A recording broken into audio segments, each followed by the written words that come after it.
అంటే చూడండి, క్షయమైన ఆహారము కొరకు కష్టపడకుడు గాని. అంటే క్షయమైన ఆహారం అంటే ఏందప్పుడు? క్షయమైన ఆహారం అంటే ఏంది మనకు తెలియదు కదా. క్షయమైన ఆహారం అని అంటే ఏంటంటే మనం భౌతికంగా తినేటటువంటి ఆహారం. క్షయమైన ఆహారానికి అర్థం ఏంటంటే భౌతికంగా మనం అన్నం తింటాం, ఇడ్లీ తింటాం, రొట్టె తింటాము, మళ్ళా నీళ్లు తాగుతాము.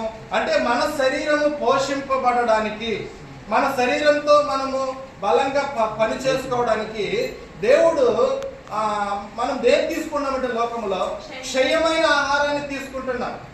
కానీ ప్రభు అయినటువంటి యేసుక్రీస్తు చెప్పినటువంటి మాట ఏంటంటే మీరు క్షయమైన ఆహారం కొరకు కష్టపడకుడు గాని అని అన్నట్టు.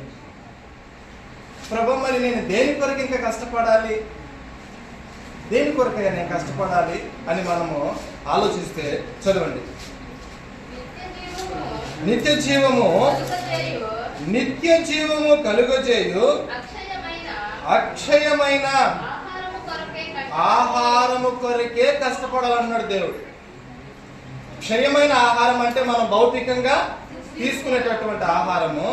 మరి అక్షయమైన ఆహారము ఏంటనంటే అక్షయమైన ఆహారము తీసుకోవడం వలన నీకు నిత్య జీవం అనేది ఖచ్చితంగా లభిస్తుంది.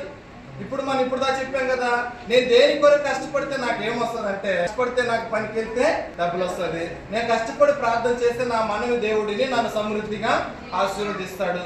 ఇదంతా కూడా క్షయమైనటువంటి విషయాలు, అంటే లోక సంబంధమైన విషయాలు. ఇవన్నీ కూడా మనము ఎప్పుడు కూడా దేవుని ఎలాగ ప్రార్థన చేస్తున్నామనంటే క్షయమైనటువంటి విషయాలనే మనం పెట్టుకొని ఉన్నాం.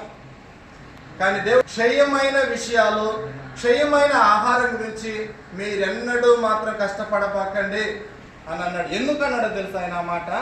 మరి ఒక మాట ఆయన అన్నాడు. ఎందుకన్నాడంటే మీరు కష్టపడబాకండి అని అన్నాడు. మరి మేము ఎలా పోషింపబడాలి ప్రభా అని అంటే దేవుడు ఒక వాక్యంలో నా మాట చెప్పాడు. ఆకాశ పక్షులను చూడండి, అవి విత్తవు, కోయవు, కొట్లలో కూర్చుకోవు, మరి వాటికంటే మీరు ఎవరో తెలుసా? శ్రేష్టమైన వారు. వాటిని పోషించినటువంటి నేను మిమ్మల్ని పోషించలేనా?